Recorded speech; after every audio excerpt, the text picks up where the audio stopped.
문학을 공부하는 방송 문학정독의 무스비입니다. 네, 저희는 문학동네의 젊은 작가상 수상작품집 2016년 제7회 읽고 있고요. 이번 시간에는 오한기 작가님의 새해를 다뤄보도록 하겠습니다. 자, 새해 독특한 작품이죠.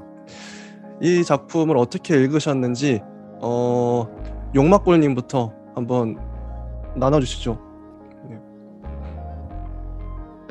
네, 뭐 책 마지막이기도 하고요. 근데 마지막에 이제 새해가 오니까 또 좀 다른 느낌? 뭐 이런 것들도 있는데 새해가 그냥 그 새해가 굳이 왜 마지막에 배치를 했을까 이런 거 생각하면서 읽게 됐습니다. 기대가 되는 작품이죠. 네, 그렇습니다. 네. 하우스토님은 이 작품 어떻게 보셨나요? 네, 저도 아주 흥미롭게 봤고요. 무엇보다 또 굉장히 좀 특이하고 좀 특별한 소설이라는 생각을 많이 들으면서 꾸준히 봤습니다. 네, 좋습니다. 긴 말 할 거 없이 바로 읽어볼게요. 자, 첫 문단입니다. 새해. 새해가 밝았을 때 내 머릿속에 떠오른 생각은 두 가지다. 코뿔소의 평균 수명은 70세다. 납치나 해볼까? 나는 잠에서 깼을 때 머릿속에 불현듯 스쳐 지나간 이 두 문장에 대해 침대에 누운 채 한동안 생각했다. 별다른 이유 없이 머릿속에 떠오른 문장들이어서 좀처럼 무슨 의미인지 알 수 없었다. 이른 아침 기운이 퍼져 있는 침침한 방과 옆에 누워 곤히 잠든 아내의 차분한 표정은 작년 그대로였기 때문에 나는 금세 현실 세계로 돌아오고 말았다. 새해에 떠오른 생각이 무언가 의미 있을 거란 기분이 들어서 허겁지겁 적어두지 않았다면 금방 잊어버렸을 것이다. 자, 이 새해에 이 화자는 두 가지 문장이 떠올랐죠. 코뿔소의 평균 수명은 70세다. 납치나 해볼까? 이 두 문장인데요. 이걸 안 나눌 수가 없어요. 예. 자, 용막골님은 요 첫 부분 이 두 문장 보고 어떤 생각을 하셨는지 궁금합니다. 문학동네에서 무슨 생각으로 이걸 뽑았을까 싶은데 이제 뭐 첫 서두 보고 뽑지는 않았겠죠. 어쨌든 기성 작가님이고 하니까. 근데 이제 원래 이런 좀 다른 작품은 못 읽어봐서 모르겠는데 원래 이런 작품을 쓰시는지 정확히 모르겠어요. 근데 어쨌든 범상치 않죠. 그리고 뭐가 뭐 SF 같은 느낌? 뭐 이렇게도 볼 수도 있을 것 같은데 어쨌든 이런 것들이 이제 처음 딱 이거를 폈을 때, 이 장을 폈을 때, 어떻게 갈지 모를 거잖아요. 이제 자기 얘기 같기도 한데, 또 이제 그런 신비로움, 이런 걸 주기 때문에 또, 저는 개인적으로 이런 서두는 좋고요. 전개가 잘 가야 더 좋은데, 일단은 지켜보도록 하겠습니다. 네, 자, 파우스님은 이거 어떻게 보셨나요? 저는 두 가지로 봤고요. 코뿔소나 납치라는 이제 어떤 상황이나 어떤 특이한 어떤 이제 문체를 추구하는 소설이라고 느꼈고요. 보통은 우리가 생각하지 않은 방식으로 전개되고 그것이 이제 많은 아이디어나 어떤 소설에 대한 이제 철학이나 여러 가지 문장에 대한 고민 같은 게 느껴지는 작품이라서 굉장히 어려운 주제인데도 차분하게 잘 접근을 했다 이런 생각을 가졌습니다. 저는 재밌는 게 어렸을 때는 이런 독특함, 남다른 것들을 좋아했어요. 제가 광고 되게 좋아하거든요. 광고는 기발한 거, 독특한 게 생명이잖아요. 차별화가 생명인데 이런 문장들을 딱 첫 문단만 봤을 때 이런 건 젊은 사람들이 특히나 어린 친구들이 이런 걸 좋아할 수밖에 없어요. 나는 다르게 쓰겠어. 기성 작가의 작품들은 너무 고루해, 지루해. 이런 거죠. 아마 대부분 그럴 것 같은데 나이가 어릴수록. 근데 저는 좀 과도기인 것 같아요. 중간. 뭔가 독특한 것을 좋아했었는데, 원래 이런 스타일 좋아했었는데, 이제는 좀 뭔가 달라지고 있어요. 독특한 것만이 다가 아니다. 이런 입장이라서 중간에 껴있는 그런 입장이랄까요? 일단 한번 계속 진행하면서 저의 생각도 나눠보도록 하겠습니다.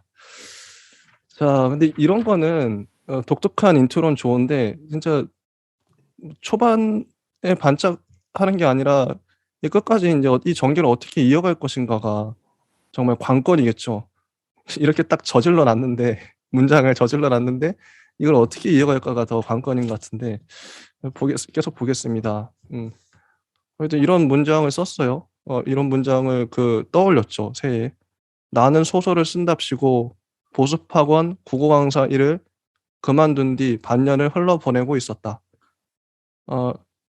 지인의 소개로 정수기 대여 사업을 하는 기업가의 자서전을 대필한 게 내가 쓴 유일한 완성본이었다. 돈을 벌지 않으면 영감이 몰아닥치거나 직장이 없으면 글 쓸 시간이 솟아날 것 같았지만 겪어보니 둘 다 아니었다. 삶은 의미 있지도 않고 무의미하지도 않다. 그동안 내가 깨달은 거라곤 이게 유일했다. 3월이 되고 경칩이 지났지만 너무나 추웠고 나는 이 나라가 알래스카나 모스크바 아니 잘하면 북극보다 추울 수도 있다는 망상에 사로잡혀 있었다. 그러자 머지않아 지구가 진짜 멸망할 수도 있겠다는 생각이 들었고 그 전에 서둘러 유작이라도 하나 남겨야겠다는 생각도 들었다. 그렇게 작품을 구상하던 차에 메모를 뒤적거리다가 새해 아침에 우연히 떠오른 두 문장과 다시 만난 것이었다. 이게 문장이 떠오른 배경인 거죠. 이 화자는 소설가이고요. 이런 구성이 소설과 소설이라고도 할 수 있는데 왜냐면 소설가는 글을 쓰는 사람이니까 그래서 이제 이런 얘기를 자주 이런 얘기를 자주 쓰시는 것 같아요. 작가가 화자로 등장하는 이런 소설들이 은근히 있죠. 글 쓰는 사람인 소설. 꼭 자기 얘기를 하는 것 같기도 하고 이 화자에 대해서 혹시 그 소설을 쓰는 화자 그리고 망상에 사로잡혀 있어요. 너무 추워가지고 북극보다 추울 수 있다. 그리고 이 화자는 지금 상황이 아내 혼자 돈 벌고 있는 상황인 것 같아요. 그리고 뭐 집에 틀어박혀서 소설을 쓴답시고 있죠. 반년을 흘러보내고 있다. 자, 이 화자와 소설과 소설 뭐 이런 걸 좀 얘기해 보고 싶은데 용막골님은 어떻게 보셨나요? 이 화자를.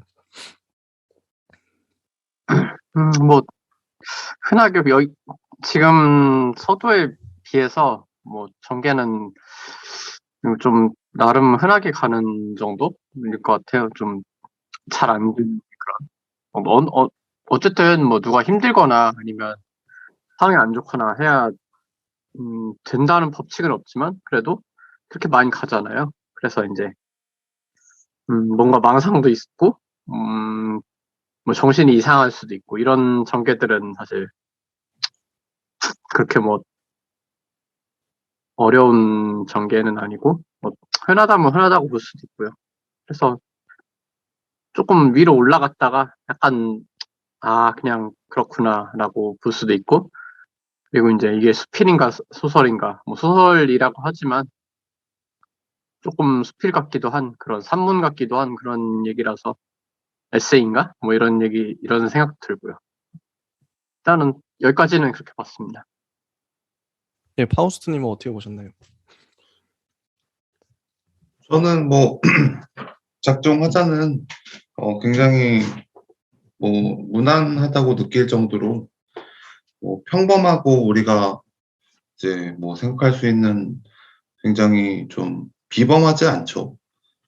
굉장히 평범하고 그리고 생각도 우리의 어떤 되게 특이한 생각을 좀 범주를 조금 가지고 있다고 하지만 그렇게 막 많이 나가 있진 않는 그런 관찰자적 화자라고 볼 수도 있는데요. 물론 이 소설의 내용이 굉장히 특이하긴 해서 그런 평범한 화자를 정한 것이 괜찮다는 생각이 들기도 하면서요. 여기에서는 뭐 그냥 자연스럽다고 네, 생각이 들게끔 만드는 그런 화자인 것 같습니다. 좋습니다. 뭐 제 생각을 말하면 이 사람이 망상에 사로잡혀 있고 집에서 소설 쓴답시고 이제 아내 혼자 일하고 있고 혼자 틀어박혀 있는 거죠. 근데 소설 글도 제대로 안 쓰고 있는 것 같아요. 게으른 건지 모르겠지만 뭐 영감이 떠오르지 않는지 모르겠지만 이런 답답하죠. 좀 못나 보이고. 근데 이런 상황에서 이 아까 우리 인상적인 인트로 코뿔소의 평균 수명은 70세다. 납치나 해볼까? 망상인 거예요. 여기까지 읽었을 때 저는 이 소설에 대해서 호감이 확 떨어졌어요. 그러니까 이 사람이 뭔가 좀 우리가 뭐 존경은 그렇다 치고 좀 뭔가 좀 그런 사람이 아니잖아요. 뭔가 좀 한심해 보이고 망상에 사로잡혀 있었다. 이런 상황으로 구질구질한 상황이니까 물론 뒤에도 뭐 좀 봐야지 알겠지만 그래서 호감이 확 떨어졌고 만약에 납치나 해볼까? 여기서 진짜 기계발랄하게 막 판타지적으로 끌어갔으면 재미는 있었을 거예요, 확실히. 판타지적으로 왔으면. 근데 그런 건 아니고 현실로 확 내려왔어요. 현실로 생각이 막 뜨는 것 같았는데 확 내려왔어. 내려와 가지고 이렇게 구질구질한 현실에서 이런 망상을 떠올리고 그게 방구석에 틀어박혀서 그냥 그냥 저지 뭐 허리나 긁다가 뭐 머리나 긁다가 이렇게 뒹굴뒹굴 하다가 그냥 '야 납치나 해 볼까?' 이러고 있는 거예요. 근데 뒤에 문장도 보면은 비슷 그러고 있어요, 지금 화자가. 화자가 이렇게 좀 한심해 보여 매력적인 화자가 아닌데 일단 계속 가 볼게요. 자 그래서 뭐 첫 번째 문장은 사실이 아니라고 하죠. "코뿔소의 평균 수명은 40 년으로 알려져 있다." 그래서 뭐 이건 그냥 에피소드 식으로 그냥 빠졌어요. 칠리 나 먼저 뭐 이렇게 가 버렸고 그다음에 인제 가로 열고 가로 닫고 "납치나 해 볼까?"라는 문장이 나오죠. 가로 안에는 "달리 할 일도 없는데 납치나 해 볼까? 뭐 심심한데 납치나 해 볼까? 날씨는 흐린데 뭐 배가 고픈데 오늘 화가 좀 나는데 돈벌이나 할 겸" 뭐 이런 식으로 말놀이를 하고 있어요. 어 하루 종일 이러고 있는 거죠. 이 사람의 삶이 방구석에 틀어박혀 가지고 또 아래도 이 나오잖아요. "물구나무도 섰는데 납치나 해 볼까? 스파게티 먹은 김에 납치나 해 볼까?" 이렇게 해서 계속 상상을 하고 있죠. 그래서 270 쪽을 보면 "하루 종일 괄호 안을 채우며 놀다가 다음날 아침이 돼서야 아내에게 내 생각을 털어놓았다. 나는 침대에 누운 채였고 아내는 화장대에 앉아 출근 준비를 하고 있었다." 자 여기까지. 자 이 저는 뭐 저의 생각은 아 일단 '한심하다. 망상하고 있구나.' 이게 하나고 또 하나는 이게요. 글 쓰는 사람들의 뭐 공통점일 수도 있는데 저도 이런 말놀이 좋아해요. 비슷비슷한 말들을 머릿속에서 굴리는 거예요. 뭐 그런 경우가 되게 많아요. 어떤 언어 게임을 하는 거죠, 혼자. 어떤 상황에 대해서 뭐 어떤 단어들을 뭐 '이 상황에 가장 적절한 단어가 뭘까?' 이런 것들을 떠올려 보기도 하고 이게 어떻게 보면 소설 쓰는 사람이기 때문에 이런 게 가능할 것 같기도 해요. 저도 이거 재밌죠. 뭐 '심심한데 납치나 해 볼까?' 근데 이런 걸 갖고 실제로 자유 연상을 해서 소설을 쓰기도 하잖아요. 그래서 이게 글쓰기에 대한 글이라는 느낌, 소설에 대한 소설, 소설이 어떻게 만들어지는지 문장이 어떻게 쓰여지는지 그런 것들을 보여주고 있는 것 같기도 해요. 그런 그런 부분에서는 좋죠. 어 직접 보여주고 있으니까. 자 인제 이 용막골 님은 자 이걸 보고서 어떤 생각이 드셨는지 궁금하네요. 뭐 글 쓰는 사람한테는 어떻게 보면 당연한 거죠. 그냥 이런 망상이라고 보기는 좀 그렇고 이런 거 몽상 정도? 좀 다른 투긴 한데 이런 거 많이 할수록 좋고 뭐 글 쓰는 사람들한테는 이제 그렇죠. 근데 이제 아내는 이쪽 전공이 아닌 것 같은데 뭐 어떻게 결혼했는지 모르겠지만 뭐 허생전 같은 데 있잖아요. 그냥 그 보면은 뭐 농사라도 지어라 글 그만 읽고 뭐 헛짓거리 하지 말고 뭐 그런 게 그런 투 같아요. 그냥 그래서 뭐 약간 그렇게 전개되지 않을까 싶기도 하고 근데 뭐 글쎄요 뭐 글 쓰는 사람들이 뭐 요즘은 글로 좀 돈 벌 기회들이 좀 넓어졌죠. 근데 꼭 뭐 소설만 쓰라는 법은 없으니까 이제 뭐 에세이도 써도 좋고 뭐 다른 뭐 편집을 해도 좋고 뭐 글로 좀 벌어먹고 뭐 많이는 벌지 못하지만 어쨌든 벌어먹고 살 것들이 있는데 뭐 그래도 뭐 먹고 할 만하면은 이렇게 이제 생각하고 사색하고 뭐 그런 것도 스트레스는 덜 받을 거 아니에요. 뭐 그런 측면에서 뭐 건강한 삶이다라고 생각하고 그렇게 보고 있습니다. 네. 네. 자, 파우스트님은 이거 어떻게 보셨나요? 저는 뭐 글 쓰는 사람이라면 모두가 가질 숙제라고 생각이 들고요.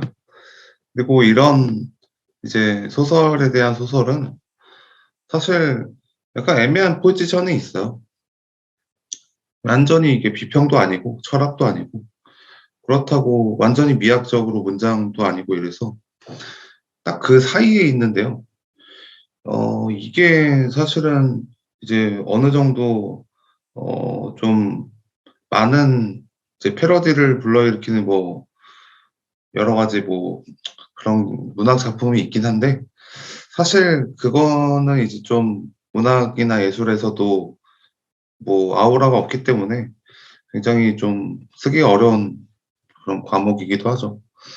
그래서 저는 근데도 이제 이 소설이 가진 이 화자나 이제 아내나 여러 가지 이제 지금 더듬고 있는 그런 코뿔소라는 주제를 보면서 카버에 뭐 코끼리에 대한 어떤 비유 같은 것도 떠오르고 그리고 뭐 그 안에 들어있는 여러 가지 이제 뭐 릴케나 뭐 카버나 사르트르에 대한 생각들이 어느 정도 그냥 이게 툭툭 던지면서 그런 철학을 아는 사람들한테는 좀 환기가 되긴 하거든요.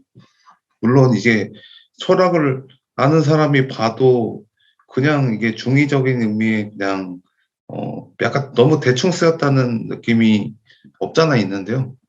그래도 이제 현실에서 혹은 내가 이제 문학을 공부하는 입장에서 보기에는 좀 시원시원한 그런 문장들이 있죠. 네, 좋습니다. 계속 가보죠. 네. 요 뒤로 갈수록 전개가 재밌어지는데 제가 이거 아내와 얘기를 하고 있어요. 아내는 출근 준비하고 있고 그리고 뭐 아내가 이런 얘기를 하죠. 당신 작년 이맘때는 뭐라고 말한 줄 알아? 당나귀가 된 것 같아. 어떻게 하면 다시 거북이가 되지? 이렇게 말했어. 그리고 5시간 동안 울었다고. 이런 얘기를 아내가 해요. 당나귀가 된 것 같아. 어떻게 하면 다시 거북이가 되지? 이런 말을 화자가 했다. 어, 그 무렵에는 전업 작가가 되기 전인데도 심각한 우울증에 시달렸으니 그럴 만도 했을 것이다. 당신은 진짜 당나귀야. 마음만 먹으면 거북이도 될 수 있어.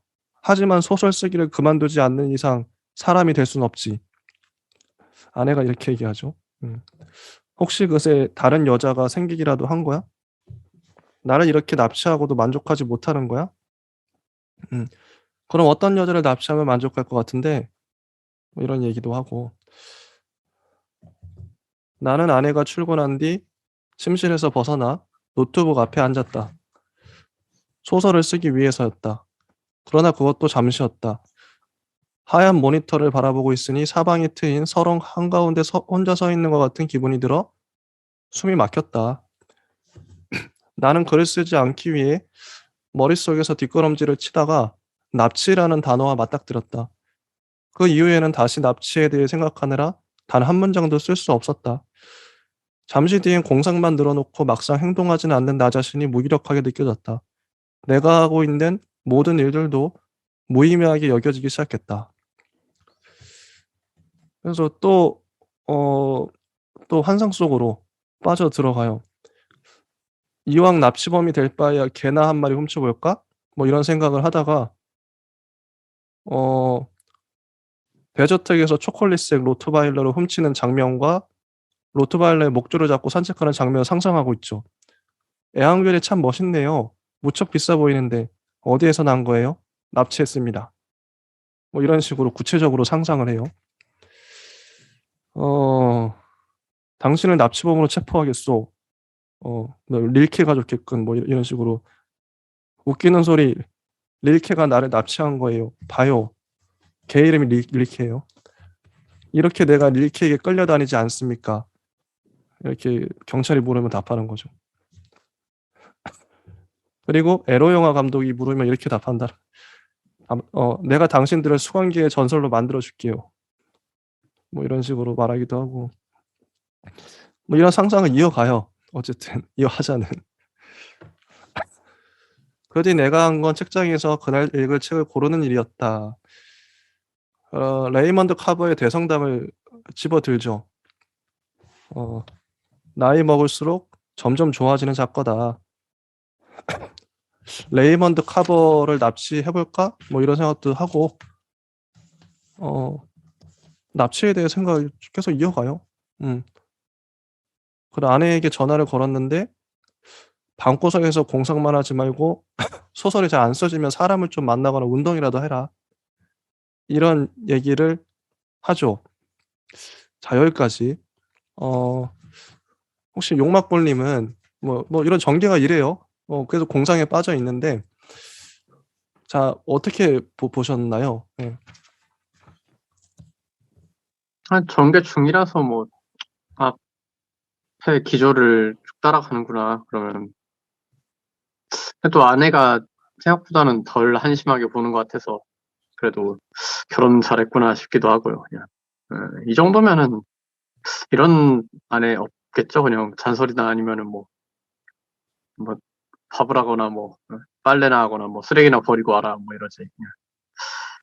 그냥 그런 전개가 좀 더 이제 드라마틱한 그런 약간 그 9시 드라마나 뭐 이런 저녁 드라마 이런 아침 드라마 이런 전개일 텐데 그래도 뭐 레이먼드 커버도 나오고 나중에는 좀 멀쩡한 상태는 어느 정도 유지하는 것 같아요. 그래서 뭐 이상하다가 SF 같은 쪽으로 가다가 문학으로 다시 돌아온다 이런 정도.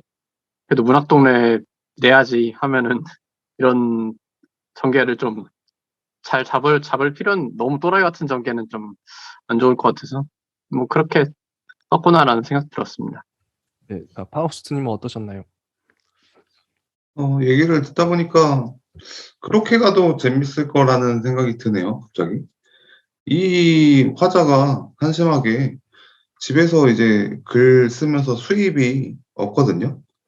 그러니까 아내가 그냥 계속 집에서 이제 뭐 놀지 말고 이제 밖에서 이제 좀 직업을 가지고 사람들과 어울려 보라고 이렇게 얘기는 하는데 조금 더 심하게 얘기해도 괜찮았을 것 같아요.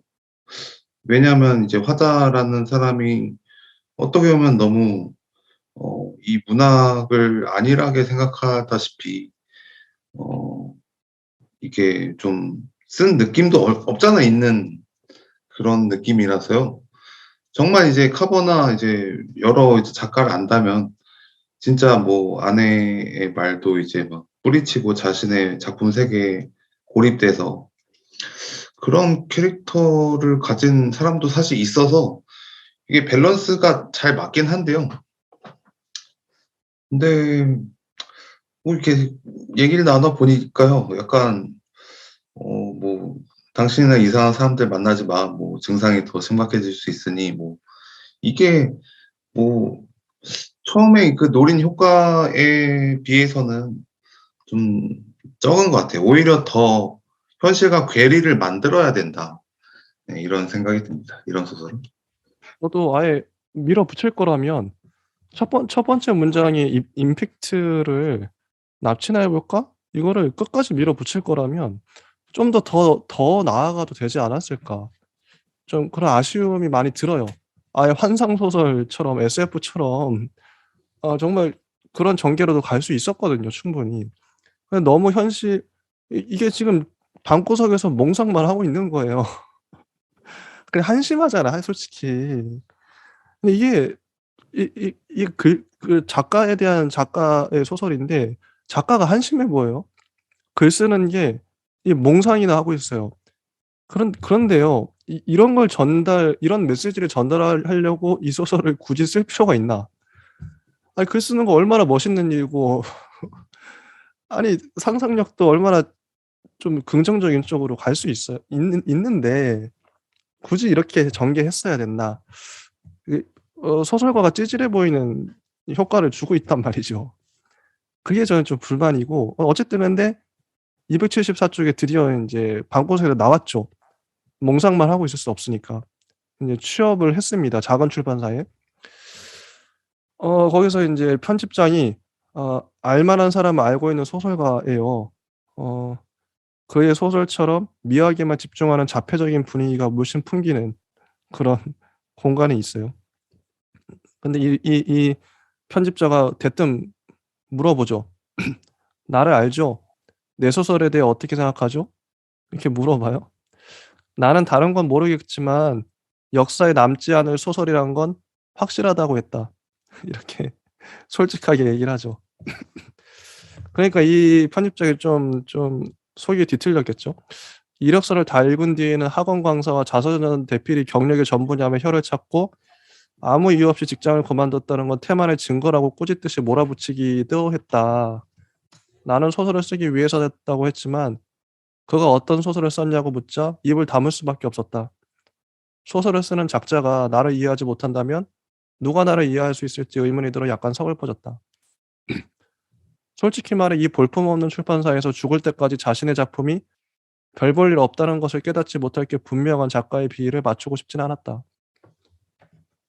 이런 거죠. 근데 결국 이제 이 편집장이 이 사람을 뭐 임시직으로 채용을 하고 아르바이트로 이런 일을 맡겨요. 그의 말에 따르면 그 책은 외국인들이 바라본 이 나라를 문학적으로 그려내는 고귀한 작업이었다. 그 책은 세 부분으로 나눠져 있어요. 고조선, 조선, 북조선. 그 작자에 의하면 고조선은 과거, 조선은 현재, 북조선은 미래를 뜻했다. 나는 고조선은 그렇다 치더라도 조선과 북조선이 왜 현재와 미래냐고 물었다. 그러자 그는 조선의 유교 사상은 현재 우리나라의 근간을 이루고 있으며 미지의 세계에 대한 꿈과 환상이 북조선이라는 단어에 함축되어 있다고 했다. 그래서 현재와 미래라는 것이었다. 이런 식으로 이제 자료 조사를 합니다. 미래까지 조사를 하라고 하죠. 먼 미래일수록 문학에 가깝다. 미래가 가장 중요하다. 이런 말도 하고요. 뭐 이런 좀 웃기는 일을 하고 있어요. 당연히 허구죠. 허구인데 누가 봐도 허구인데 뭔가 뭘 상징하기 위해서 이렇게 쓴 것 같아요. 먼 미래에 이 나라를 방문하는 사람은 어떻게 알고 쓰냐고 물었다. 상상해도 써도 무방하다. 뭐 그리고 이 편집장은 이렇게 호언장담을 하죠. 자신의 의도대로만 된다면 역사의 길이 남을 작품이 될 거라는 호언장담도 했다. 노벨상은 물론 문학과 관련된 전 세계의 상은 다 휩쓸 수 있다. 뭐 이런 얘기를 해요. 자 이런 상황인데 자 이 출판사에 입사하고 이 편집장이 맡긴 일, 뭐 고조선, 조선, 북조선 이거 뭐 자료 조사하는 거 요 부분 어떻게 보셨는지 자 용막골님 어떻게 보셨나요? 별로 뭐 정상적인 사람은 없는지 뭐 그런 생각도 드는데, 이게 아직 좀 전개도 남았고,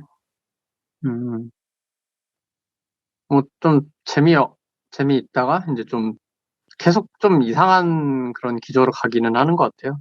이제 나만 이상한 게 아니고 뭐 다들 조금씩 이상한데 뭔가 좀 부족한 듯한? 근데 너무 잘하는 사람들도 아니고 평범한 사람들인데 그 중에서 조금 그래도 좀 특이한 사람들이다. 뭐 이런 캐릭터들이 있는 것 같아요. 그리고 이제 뭐 사실 내용은 그렇게 중요한 거는 같지는 않은데 그렇다고 해도 뭐 이 고조선, 조선자만 들어가잖아요. 사실 그냥 이런 전개가 이제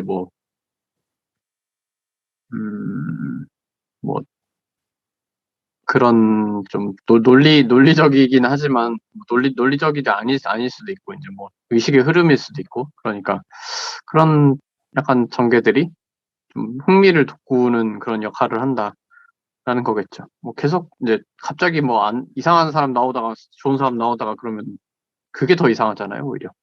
그런 것 같아서 오히려 좀 이런 전개가 갸우뚱하게 만들진 않는 것 같아요. 오히려 괜찮아요, 이런 것들은. 음, 그 보고 있습니다. 네, 네. 자, 파우스트님은 이거 어떻게 보셨나요? 음, 저는 뭐 처음에는 되게 좀 유려한 전개라고 약간 좀 이렇게 화려한 전개 같다는 생각이 들었는데요.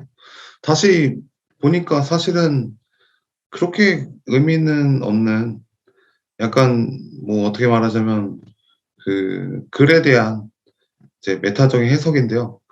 사실 이 작자한테 내가 의문이 왜 드는가에 대한 물음도 자신이 이제 뭔가 철학이나 뭔가 그런 게 대단하면은 또 이렇게 그 철학을 보여주면서 이제 상반되게 대비되게 표현할 수 있을 텐데 딱히 그런 것도 안 보이거든요. 그렇다고 해서 이제 고조선, 조선, 북조선이 뭐 현재 뭐 과거 미래를 뜻한다고 해서 이게 정말로 뭐 이 주제라는 커리큘럼이 정말 환상적으로 뭔가 좀 기대를 했는데요. 오, 이런 약간 소설을 쓴다고? 마치 이제 고구려나 이제 뭐 그 조선 시대의 그 이야기를 현재와 그 미래를 쓰는 것 마냥 사실 이게 어떻게 보면 소설의 근간이기도 하잖아요. 미래나 현재나 과거를 쓴다는 기록하는 것 자체가. 근데 이제 이렇게 쓰니까 오 뭔가 있어 보이고 뭔가 이게 왜 그러냐면 이제 이 정말 이렇게 글이라는 허구의 어떤 인물이나 가상의 배경이나 과거나 미래나 형제를 주는 어떤 지향점을 잘 포착했는데 이거에 대해서 나중에 표현을 묘사하는 게 뭐 예술가, 사업가, 영화배우, 대통령들이 뭐 찾은 어떤 것들 혹은 우리 한국에 대해서 어떻게 말한 것들 약간 뭐 갑자기 국수주의로 빠져들어서 이게 왜? 물론 이제 외국의 뭐 시선이나 우리의 시선도 이제 그거 무슨 그냥 신문 칼럼 아니야? 그냥 뭐 유튜브 아니야? 약간 이렇게 돼버리니까 저는 좀 이렇게 어 오히려 이렇게 애초에 그냥 이렇게 하려면 조정래부터 시작해서 뭐 이문열이랑 뭐 전 그냥 다 그냥 우리나라의 어떤 전 근대적인 문학 작품뿐만 아니라 미래의 어떤 현대의 어떤 작품마저 정말 이렇게 유려하게 철학적으로 뒤틀어 버리면 좋겠어요. 약간 그런 생각도 들었습니다. 맞아요. 네, 저도 그렇고요. 이게 뭔가 독특하게 쓰려고 노력한 흔적은 보이는데 고조선, 조선, 북조선 이게 의도는 보여요. 좀 약간씩 보여요. 약간 웃기고 싶기도 하고 좀 엉뚱하게 보이고 싶기도 한 거죠. 그런데 그 의도가 보이는데 웃기지도 않고 처음엔 좀 웃기다가도 안 웃겨. 의도가 보이면 안 웃기거든요. 개그를 치려는 사람은 나 지금 웃길 거야. 이거 또 뭐 또 나 지금 널 울릴 거야 이러면은 사람들이 안 울어요. 안 웃고 의도가 뻔히 보이면 좀 얕아 보이거든요. 이게 뭔가 그러니까 드립을 치는 거죠. 드립을 치는데 특히 이제 소설가들이 이런 좀 드립을 좀 치는 경우가 좀 많이 있어요. "야 이거 되게 웃기지? 웃기지?" 이런 식으로 이런 식으로 이제 쓰는 분들이 이게 보이거든요. 의도가 보이는데 안 웃겨. 그러니까 더 안 웃긴 거예요. 어, 그래서 안타깝기까지 하는데 어떤 작품을 보면 이것도 약간은 이게 좀 무표정한 얼굴로 솔직히 좀 무표정한 얼굴로 보게 됐던 그랬어요. 솔직히 전 좀 안타깝다. 아쉽다. 어, 그랬고 네, 이렇게 278조까지 봤고요. 자, 이제 어, 자료 조사를 계속 하고 있죠. 이제 공룡에 대한 것도 찾아봐라. 한반도에 살던 공룡들도 방문객이라는 것이었다. 근데 공룡은 사람이 아니지 않냐 이렇게 묻죠, 화자가. 근데 의인법, 문학의 기초적인 수사법이지 이렇게 덧붙여요. 그래서 공룡을 찾아요. 근데 꿈에서는 여전히 마이클 케인이 나를 꼬집었고 뭐 이런 식으로 나와요. 뭐 그 다음에 나오는 게 이제 좀 파격적이긴 해요. 이게 이제 메인 스토리죠. 한상경이라는 사람이 등장을 합니다. 도서관에 있는 이 화자에게 한번 볼게요. 279쪽이고요. 도서관에서 한상경을 만난 건 그 무렵이었다. 공룡 도감에 파묻혀 있을 때 누군가 내 어깨를 두드렸다. 고개를 들어보니 한상경이 활짝 웃으며 서 있었다. 놀라운 건 그가 아이를 안고 있다는 사실이었다. 한 손엔 자신의 시집, 한 손엔 갓난아이. 한상경은 반평생 시만 쓰느라 여자 손 한 번 잡지 못했고 동성애자라는 소문도 나돌았어요. 이런 사람이 어, 아이를 안고 등장을 합니다. 그 아이는 누구지? 피츠제럴드. 그러니까 내 말은 네 품에 안긴 그 피츠제럴드라는 아이가 너와 무슨 관계냐는 거지. 내 아들 피츠제럴드.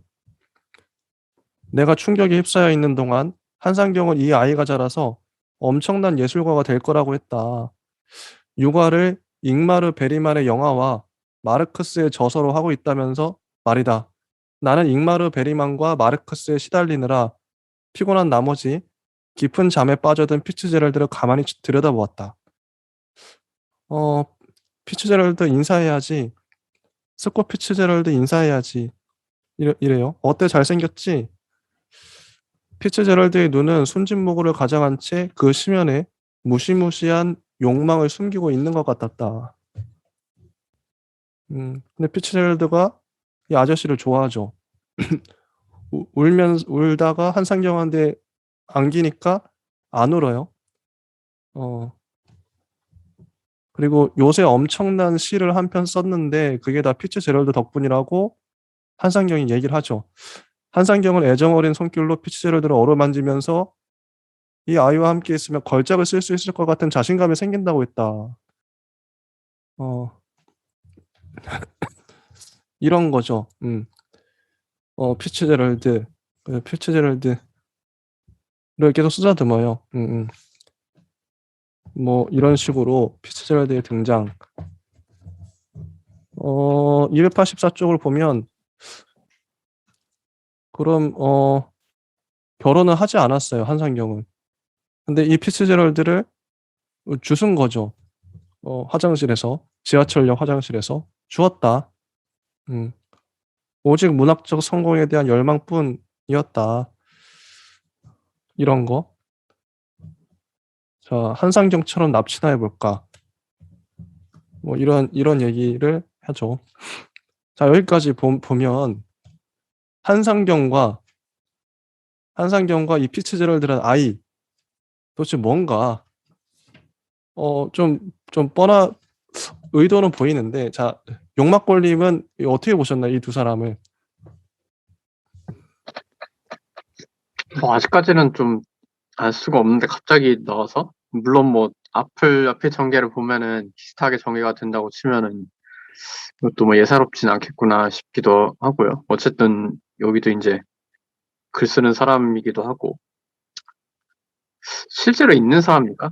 이런 생각이 들어요. 그냥 망상과 몽상이 여기까지 온 건 아닌가. 이 한상경이라는 사람은 있는 걸까? 아니면 그 피치제럴드는 또 만들어낸 그런 가공의 인물이 아닐까 싶기도 하고 좀 뭔가 좀 미심적인 게 많아요. 뭐 어디서 좋아하고 이제 이런 것도 좀 개연성이 좀 안 맞는 것들이 있는데 이런 것들은 뭔가 좀 이게 현실이 아니구나라는 생각을 좀 더 하게 만드는 것 같아요. 그런 식으로 생각을 했습니다. 자, 파우스트님은 이 한상경과 피츠제럴드 어떻게 보셨는지 궁금하네요. 저는 그냥 뭐 편하게 하는 방식으로 이 소설 자체를 하나의 세계를 재구성한 거를 보면은 피츠제럴드는 그냥 내가 좋아하는 작가죠. 그리고 내가 좋아하는 어떤 애증의 대상이고 그 대상 A라고 볼 수도 있는데 그 피츠제럴드가 나한테 이제 가지는 그런 애증의 역할이 이제 한상경이 가진 어떤 소설적인 어떤 특이한 어떤 그런 느낌의 세계에서 더 가까운 어떤 세계라고 볼 수도 있죠. 그래서 굳이 뭐 따지자면은 저는 이제 한상경이 이제 결혼해서 낳은 아들이라고 생각이 들고요.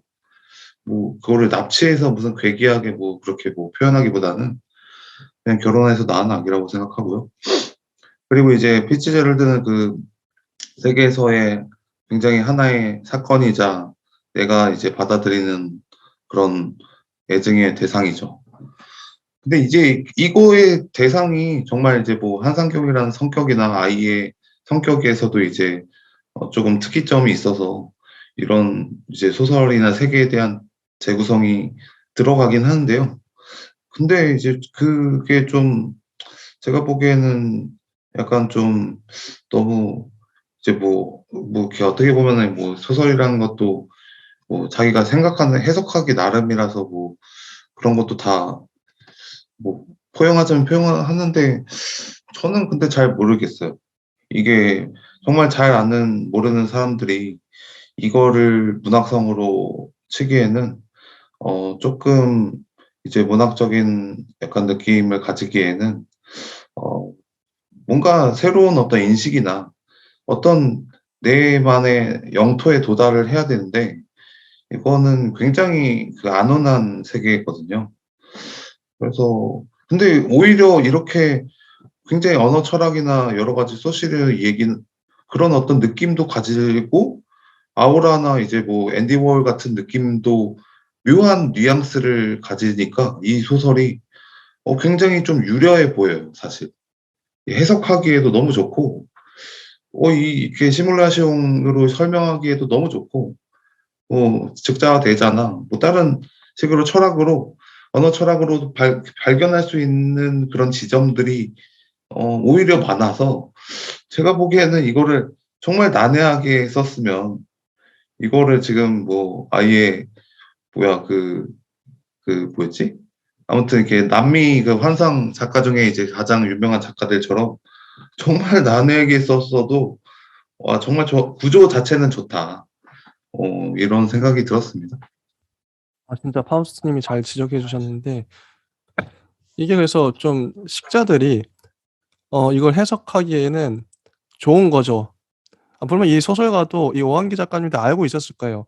평론가들이 이거를 이런 식으로 내가 구조를 짜면 좋아할 거다. 이거는 자기도 아니까 이렇게 썼겠죠. 이런 구도. 피츠제럴드는 당연히 뮤즈 같은 존재죠. 그 작가들의 뮤즈 같은 영감을 주는 뭐 그런 식으로 해석할 수도 있는 것이고 다양한 해석의 여지를 두는 것이죠. 저는 그래서 지난 시간에도 얘기했지만 소설의 구조를 일단 잘 짜면 절반 이상은 먹고 간다고 생각해요. 구조 잘 짜면 거기다 문장만 잘 쓰면 당연히 해석은 구조에서 나오는 거니까 구도가 이렇게 돼 있고 뭐 이 등장인물도 이렇게 보니까 상징이 이렇고 이게 나오잖아요. 각이 나온단 말이죠. 그러면 그것만 잘 짜도 솔직히 뭐 절반 이상은 먹는 거죠. 저는 요즘에 뭐 구조에 대해서 좀 그래서 뭐 구도 이런 거에 좀 관심이 좀 쏠리는데 잘 짠 것 같아요, 구조는. 그런데도 뭐 우리가 지금 혹평을 하고 있지만 구조는 잘 짰지만 그래도 마음에 안 드는 부분들이 있어요, 분명히. 어? 이 부분도 좀 피츠제럴드도 그렇고 좀 더, 그러니까 이 소설을 보면서 좀 더 잘 쓸 수 있지 않았을까 이런 아쉬움이 왜 이렇게 많이 드는 걸까요? 이건 저만 그런 거는 같지는 않아요. 이런 구조에 좀 더 밀어붙였다면, 계속 보겠습니다. 납치. 납치 얘기를 계속 해요. 뭐, 롤러코스터를 타는 대신 납치나 해볼까? 뭐 이런 식으로. 밤새 문장 만들기 놀이를 했다. 그러나, 피츠제럴드를 본 이상 모든 게 시시하게 느껴졌다. 그리고, 한상경한테 연락이 오죠. 한상경은 병원에서, 폐결핵에 걸려서 입원해 있어요. 피츠제럴드를 대신 돌봐달라고. 그래서 병원에 가죠.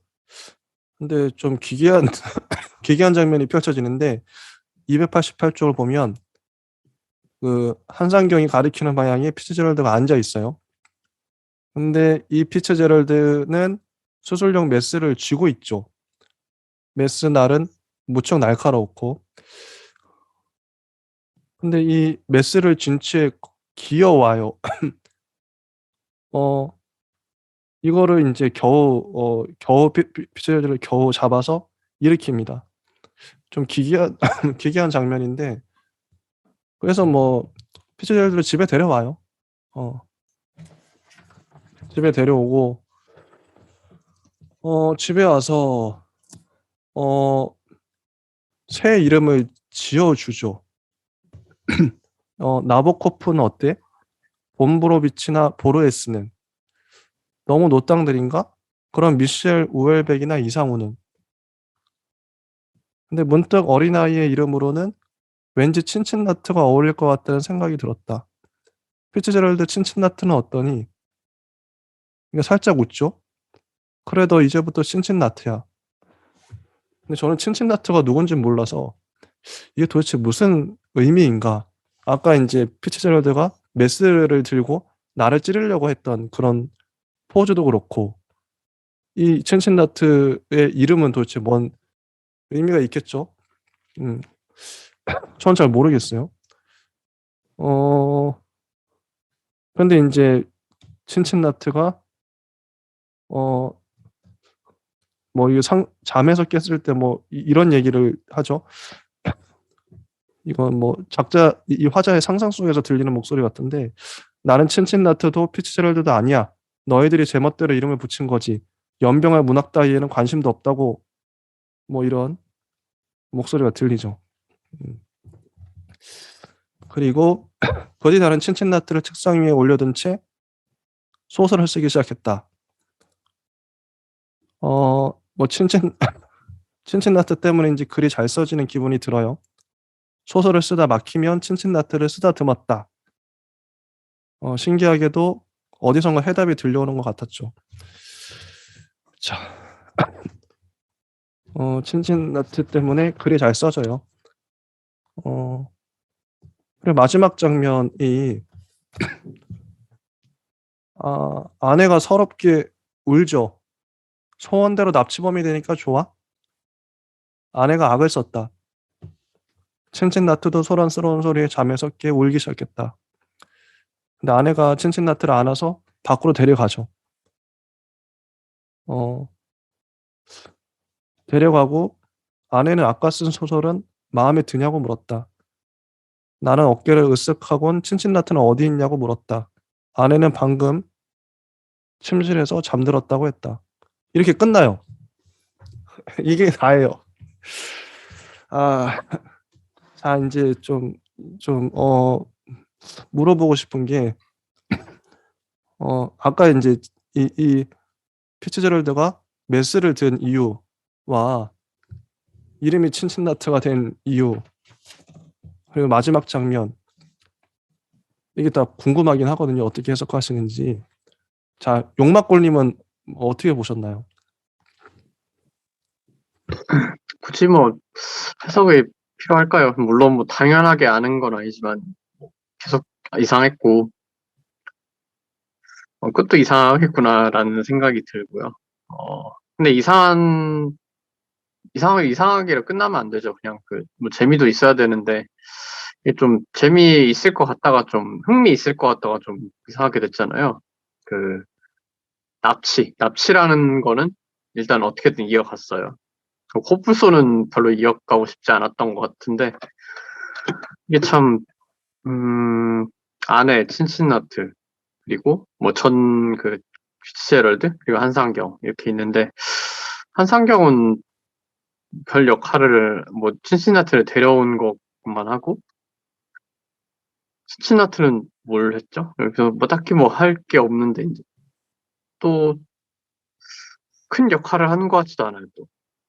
그러면 이거는 계속 이대로 끝나면 안 되고, 이상한 기조로 가야 되는 것인가 하는 생각이 드는데, 뭔가 좀 끝마무리를 급하게 한 것도 같고, 뭐 그렇긴 해요. 근데 이제 이게 대충 그래도 뭐 이야기는 어쨌든 이루어졌고, 대략 납치를 했는데, 사실은 납치를 한 건 아니죠. 뭐 진짜 했는지 어쨌는지 뭐 정확히는 모르겠지만, 망상이나 공상일 수 있지만, 근데 어쨌든 대략의 납치 형태가 됐긴 했으니까, 뭐 그걸 바탕으로 좀 이야기를 전개하고 싶지 않았나 싶네요. 네. 또 좀 결말이 아쉬워요. 예. 자, 파우스트님 어떻게 보셨나요? 이 소설.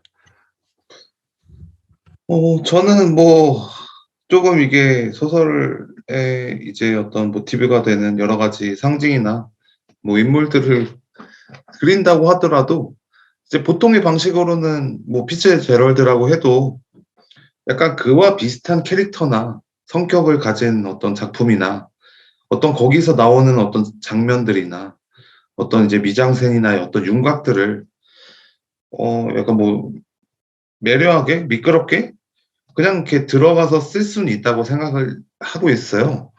그래서 뭐 디샹이나 뭐 르코르티 비지에나 뭐 다양한 이제 인물들을 내가 이제 그 관찰자 시점에서 이제 뭐 그 서머시 몸처럼 고갱을 이제 그리는 그런 어떤 화가의 어떤 삶을 그런 것도 재밌거든요. 그리고 심지어 고갱이라는 화가가 아니더라도 우리가 익히 알고 있는 정말 비극적인 어떤 화가의 인물들이 뭐 고흐나 고갱이나 뭐 여러 이제 뭐 랭보나 여러 가지 그냥 예술가가 그냥 그 인물인 것 같은 내가 그냥 랭보로 봐도 되고 그냥 그 고갱으로 봐도 되고 고흐로 봐도 되는 그런 정도의 어떤 이제 자연스러움이 있거든요. 저는 그래서 아예 그렇게 가지 않을 거면 정말 완전히 이제 보레스적으로 서사를 파괴해도 되고 아니면 니체적으로 이 기존의 상징을 다 파괴시켜버려도 된다고 생각이 들어요. 근데 물론 그 전에 이제 있었던 여러 가지 뭐 소설들도 그런 이제 파괴를 하려고 이제 이국적인 어떤 세계를 그리고 유행이잖아요. 사실 이국적인 세계에서 이제 뭐 노란 머리 뭐 여자애 나와서 뭐 이렇게 곤충 뭐 채집하는데 막 우주 날아가고 막 그런 거 유행이잖아요. 저는 그런 거 유행해도 내 어떤 그 문학적인 어떤 심리적인 본질이 감춰지지 않는다고 생각이 들거든요.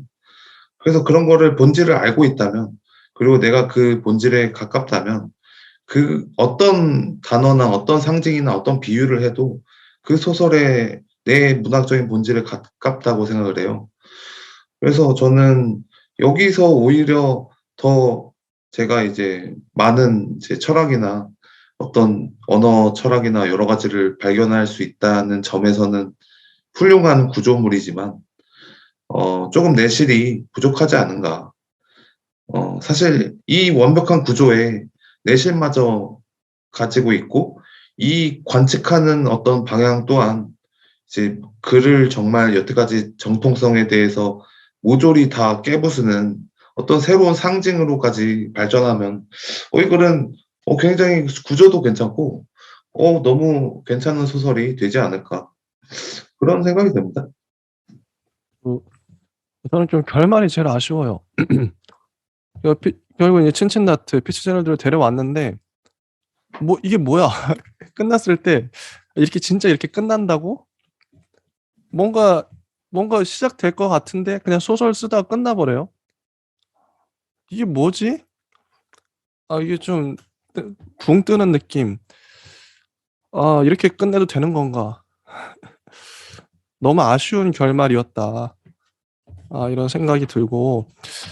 자, 이제 해설을 좀 보고 싶은데요. 이은지 평론가님이 쓴 해설인데 297쪽에 보면 이런 문장이 나옵니다. 이 소설에 대해서. 인용과 패러디로 이루어진 직물들이 흡사 어지러운 패치워크를 연상케 하는 그의 소설은 맥락을 빗나가고 뒤트는 데 거리낌이 없다. 남맥상의 서사는 고도의 압축 성장을 겪으며 난개발된 사회에서 나고 자란 작가가 가짐직한 의식의 투영으로 풀이될 수 있다. 그런 점에서 오한기의 소설을 지배하는 의식은 곧 우리 모두를 지배하는 의식이기도 하다. 그의 소설에 눈길이 간다면 이는 동시대의 의식과 의식이 조화하였기 때문일 것이다. 맥락이 없어 보이는 그의 소설을 독해하는 가장 중요한 맥락은 동시대성이다. 자, 글이 써지지 않음에 대해 글을 쓰는 이 아이러니한 풍경은 현실이 아닌 것들로 현실이 채워져가는 오늘의 풍경을 닮아 있다. 현실이 현실의 시뮬라크르가 되어가고 있다면 소설 또한 소설의 시뮬라크르가 되어야 하지 않겠는가? 이런 해설을 하세요. 자, 이 해설에 대해서 자, 용막걸림은 어떻게 생각하시나요? 자, 해설에 대한 해설을 해보죠. 평론가분들은 그 작품을 좀 넘어서 쓰시는 것 같은데, 뭐 여러 개 해설을 보면은 이제 이런 뭐 패러디라고 하잖아요, 이런 것들이.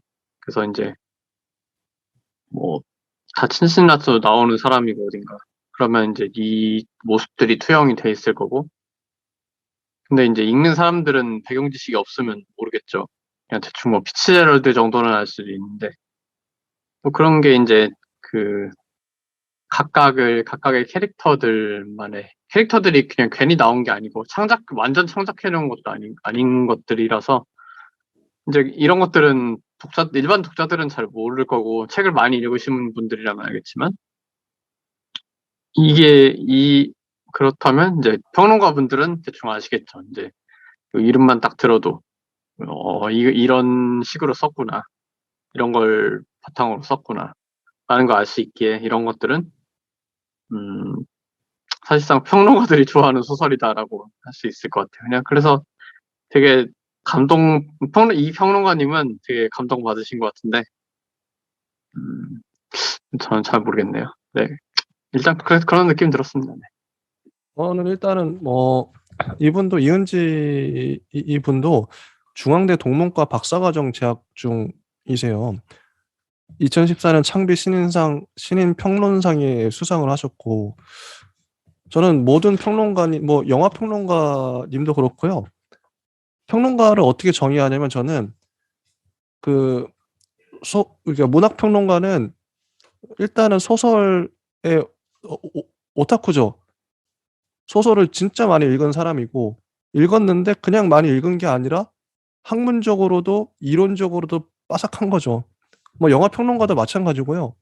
이 두 가지 그러니까 학문적으로도 진짜 제대로 영화 평론가는 영화 이론을 진짜 제대로 알아야 되고 그래야 객관적으로 설득할 수 있으니까 영화도 진짜 많이 봐야 돼요. 옛날 과거의 영화부터 해서 시대적으로 다 자기가 이론적으로 다 정리하고 있어야 돼요. 학계에서 토용되는 그런 이론적으로도 정리를 해야 되고 자기만의 독특한 고유한 이론적으로도 정립을 해야겠죠. 그 복잡하고 어려운 과정들을 다 겪어낸 통과한 사람들이 결국 이제 이렇게 당선 평론상도 받고 박사 뭐 박사는 장난 아니거든요. 어느 분야든 아무나 못 봤는데 그래서 저는 모든 평론가들을 존경을 해요. 존경을 하는데 이렇게 쓰신 이유도 있겠죠.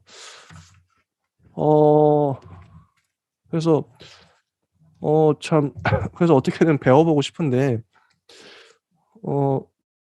아무튼 그래요. 저는 평론가님들 되게 존경합니다. 자, 파우스트님은 이 평론 어떻게 보셨는지 궁금하네요. 저는 옛날에 문예창 작가 다닐 때는 이게 무조건 이제 평론의 말에 좀 많이 이제 휘둘렸는데요. 이제 그게 평론이 이제 정의인 것 같고 그 문학을 지평하는 어떤 가장 기준인 것 같아서 예전 같았으면은 그냥 평론의 말을 다 믿고 오히려 이제 이런 방송을 하기 전에 평론을 읽고 그거를 의식해서 제 의견을 덧붙였다면 이제는 이제 평론은 하나의 뭐 아주 고급적인 독자 입장이 뿐만 아니라 여러 비평이나 철학을 알고 있는 사람들이 할 수 있는 약간 인간의 어떤 심리나 과학 철학을 좀 많이 연구해 본 그리고 문학을 정말 많이 접해 본 사람들이 할 수 있는 관점의 하나라고 생각을 해요. 그래서 이런 관점들을 보는 것 자체가 의미가 있죠. 근데 이제 뭐 저는 이제 여기서 이제 보여지는 어떤 굉장히 좀 그런 안타까운 일들도 많이 있다고 생각해요. 이제 비평가들도 함부로 이제 소설가들을 혹평할 수 없고 소설가도 이제 비평가를 눈치 보면서 쓰게 되는 이거는 내가 그냥 쓰고 싶은 게 아닌데도 여기 현대 소설에서는 어떤 비평의 근간이 이제 뭐 들레즈나 뭐 지적이니까 이제 해체주의적인 거를 좀 넣자 뭐 이런 식으로 타협하게 되는 부분이 없잖아 있다고 생각을 들어요. 그리고 그거를 타협하지 않는다고 하면은 대체 무엇을 쓸 거냐? 세익스피어를 쓸 거냐 그러면 예전처럼 그거는 절대 아니죠. 아무튼 그런 난점을 우리 혹은 이제 작가들이나 문학을 공부하는 사람들은 굉장히 이제 그런 어떤 현대 철학의 조류에 자신을 몸을 담으면서도 제 개성 있는 작품을 써야 되는데 그게 상당히 이제 너무 어렵고 지금 작금에 와서는 그냥 거의 이제 한 문장도 쓰지 못하는 상황도 발생을 할 수가 있을 정도로 굉장히 아무튼 힘들다. 모두가 힘듦을 겪고 있다.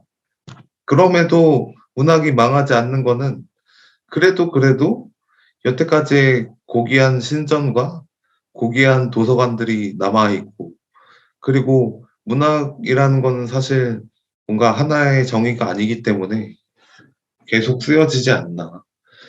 그래서 이런 어떤 소설을 볼 때도 저는 오히려 이거를 보면서 그 전에 있던 모든 이제 어떤 철학이나 어떤 뭐 다른 것들을 상징이나 메타 소설에 대한 환기를 불러일으키는 것만으로도 성공에 가까운 것 같아요. 이 소설은 굉장히 뭔가 좀 재밌고요.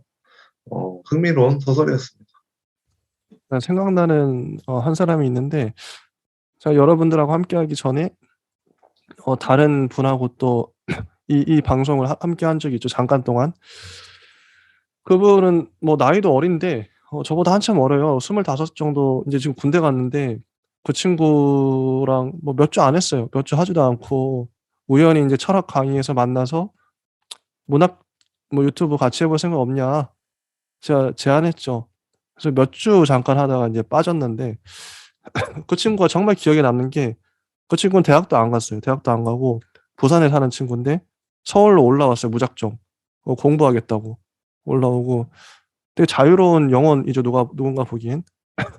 글 쓰는 그 친구는 자기소개를 그냥 자기 시 쓴다고 시를 전 한 번도 본 적이 없지만 그 친구가 쓴 글을 쓴다고 하더라고요. 근데 그 친구하고도 이 문학 동네의 젊은 작가나 소장 작품집을 소설들을 몇 개 이제 봤었죠, 같이. 그 친구도 나름의 이제 자기 얘기를 했었는데, 저는 그 친구 얘기 듣고 깜짝 놀랐던 게, 이, 이 평론가들의 이 해석보다 훨씬 나아요. 그러니까 낫다는 말이, 뭐, 물론 학문적으로는 당연히 평론가들이 뭐 우세하겠죠. 많이 공부했으니까. 그런 식으로 낫다는 게 아니라, 옆에서 들었을 때, 옆에 이제 방송하면 듣잖아요. 같이 스튜디오에서. 듣는데 정말 자기가 느낀 것들을 그 친구는 말하는 방식이 이런 식이에요. 지금 화자는 이렇게 느끼고 있어요. 화자가 이렇게 얘기하는 이유는 이런 거예요. 이 소설가는 이 소설을 쓴 이유가 뭐 이러이러해 그 친구는 되게 확신을 갖고 얘기하는데 근데 그게 뭐 믿거나 나쁘게 보이지가 않아요. 얕아 보이지가 않아요. 깊어요. 정말 깊어요. 그 말들이. 근데 그거는 자기가 충분히 글을 써 봤고 충분히 이 소설에 대해서 어쨌든 뭐 그게 틀린 해석이라 할지라도 이해하고 있어요. 자기만의 해석을 하고 있더라고요. 그게 너무너무 보기 좋았고 전 부러웠어요, 솔직히. 시기나 질투가 날 만큼. 나보다 어린데 나보다 거의 한 띠동갑 정도 차이 나는 이 친구가 얼마나 그동안 글을 많이 읽은 건 뭐 기본이겠지만 얼마나 깊이 읽어 왔는가. 어, 똑같은 소설을 일주일 동안 보는데 저 친구는 저렇게 해석을 하는데 난 고작 이거밖에 해석을 못하네. 나는 이 화자의 마음도 충분히 알지 못하고 이 글을 쓴 소설가의 마음도 내가 충분히 꿰뚫고 있지 못하는구나. 결국 중요한 게 그거거든요. 이 소설가가 뭐 얼마나 뭐 상징을 학문적으로는 솔직히 좀 내가 평론가가 되지 않는 이상 그건 좀 부차적인 거라 생각하고 중요하지만 저는 이제 그 친구가 저의 이제 롤 모델인데 그냥 그 두 가지인 것 같아요. 이 화자를 소설가도 그렇잖아요. 이 화자가 진짜 있는 사람인 것처럼 소설을 쓰잖아요. 내가 얼마만큼 이 소설에 몰입하고 있는가, 이 화자에 공감하고 있는가. 그게 첫 번째라 생각해요, 솔직히. 저는 소설을 해석하는데. 화자를 100% 공감할 수만 있다면 어떤 해석을 이 화자는 이래서 이렇게 행동하는 거예요. 이 화자는 지금 느낌이 어떤 것 같아요? 어떤 생각을 하고 있는 것 같아요? 이런 말을 할 수 있다면. 그리고 소설가는 왜 이렇게 쓸 수밖에 없었는지 충분히 내가 공감할 수 있다면 그거야말로 정말 좋은 해석이지 않을까? 이런 생각을 갖고 있어요, 저는. 그 친구가 그렇게 했기 때문에. 그 친구한테 많이 배웠죠. 어, 제가 소설을 뭐 몇 개 썼답시고 좀 보여줬는데 그 친구는 아니고 그 웹소설을 쓰는 어떤 분한테 보여줬는데 그분이 딱 한마디 하더라고요. 제가 쓴 소설 보고. 아직 충분히 소설에 빠져들지 않으셨네요. 이런 얘기를 하시더라고요. 그러니까 제가 이제 그 소설에 그 화자도 그렇고 소설의 세계에 충분히 빠지지 않았던 거죠. 그 소설을 쓸 때. 근데 그분은 딱 몇 문장 보자마자 알더라고요. 내가 그랬구나. 요번에 갑자기 그 생각이 나네요. 요거 하면서. 나는 얼마나 이 소설에 공감하고 있는가. 그런 것들이 떠오르고 정리를 한번 해보죠. 자, 새해란 소설에 대해서 용막걸님부터 총평을 한번 해주시죠. 이 소설 어떠셨나요? 새해라는 이름으로 시작해서 뭐 새해라는 주제 그리고 차라리 납치라고 했으면 어땠을까요, 제목을. 새해는 사실 새해라는 그 느낌이 있잖아요. 뭐 그런 느낌이 좀 강하게 드는데 이제 안에까지 나오면 이제 뭐 새해부터 바가지 긁겠구나 또는 뭐 이 끝 쪽에도 사실 무능함을 또 보여주는 게 이게 답도 자기가 안 해요. 그래갖고 참 그렇다라는 끝결말이 나오긴 하는데 뭐 어쨌든 좀 더 장편으로 썼으면 더 재밌는 모습들이 떡밥들이 이제 더 회수되지 않았을까 싶기도 하고 좀 아쉬운 것도 있고 뭐 앞으로 가능성도 있게 봤네요. 네, 그렇습니다. 좋습니다. 네. 자, 파우스트님은 새해 어떠셨나요?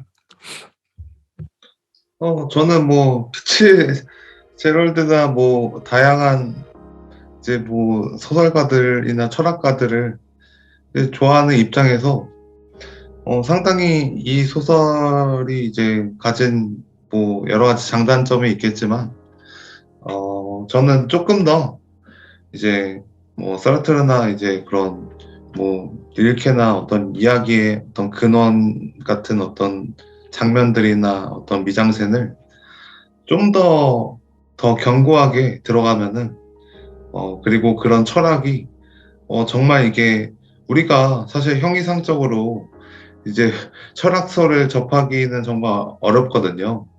그리고 이게 사실 어떻게 보면은 철학과 문학의 공통점은 인간의 어떤 인지적인 사고 능력이나 어떤 뭐 관점이나 어떤 생각들을 깨달음의 어떤 그 통찰력의 과정에서 새롭게 구성한다는 점에서 막 진짜 머리가 망치로 이렇게 딱 맞은 듯한 문장들이 있거든요. 대가의 소설들을 보면 그냥 멍해져요. 그런 문장을 보면은 그냥 그 도서관에서 책을 읽다가 그냥 밖에 나가서 2시간 동안 그 문장을 생각하면서 돌아다녀요. 산책하면서. 그 정도로 이제 그 진리의 어떤 진실에 혹은 그 관점에 어떤 거대한 어떤 그런 철학적인 원류에 다가가는 그런 어떤 소설들이나 이런 것들도 문학적으로도 충분히 가능하다고 생각이 들어서요. 그런 어떤 과정까지 도달하면은 정말 이 소설이 그 이전에 있었던 많은 세계들을 뒤엎고 새로운 창조물이 되지 않을까. 그래도 뭐 아주 재밌었습니다. 네, 좋습니다. 저는 새해 오한기 작가님 아쉽습니다. 저는 좀 아쉬워요, 작가님. 다음 작품 기대할게요, 작가님. 좋지만 아쉽습니다. 여기까지 하고요. 네, 네, 네. 이제 마치겠습니다. 예, 감사합니다.